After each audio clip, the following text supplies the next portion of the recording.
Oftentimes when we talk about self-driving cars, the questions come up about what's called the trolley dilemma. If a runaway trolley car is going down the tracks and it reaches a fork, you have to decide which fork it's going to take.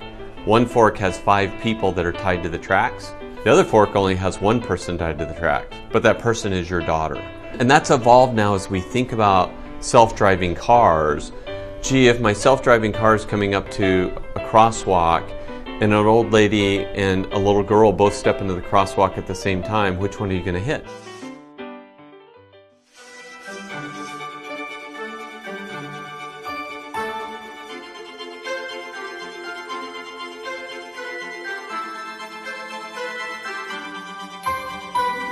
In the US last year, almost 40,000 people were killed in car accidents.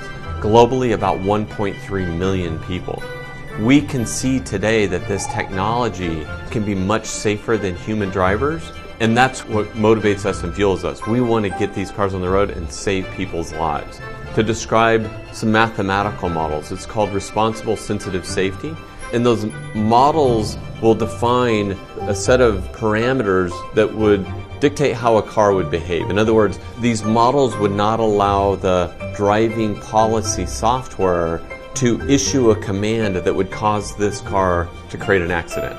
It'll set parameters that will keep the car safe, but it'll also make it very clear in the event of an accident who's to blame. So we think this is an important step in this whole evolution of these cars to be very clear about how they're going to behave and set some parameters that they just will never violate. In other words, I wouldn't approach a crosswalk at such a rate of speed that I would not have time to stop if somebody stepped out unexpectedly, right? We can calculate the speed at which a human can walk or even run to allow ourselves enough distance. Another example is, hey, if I'm in 3 lanes of traffic and there's cars all around me, I know the weight of my vehicle, I know its stopping capabilities, and therefore I'm always going to keep enough distance that if the car in front of me executes an emergency braking maneuver, I have time to detect that and to be able to stop.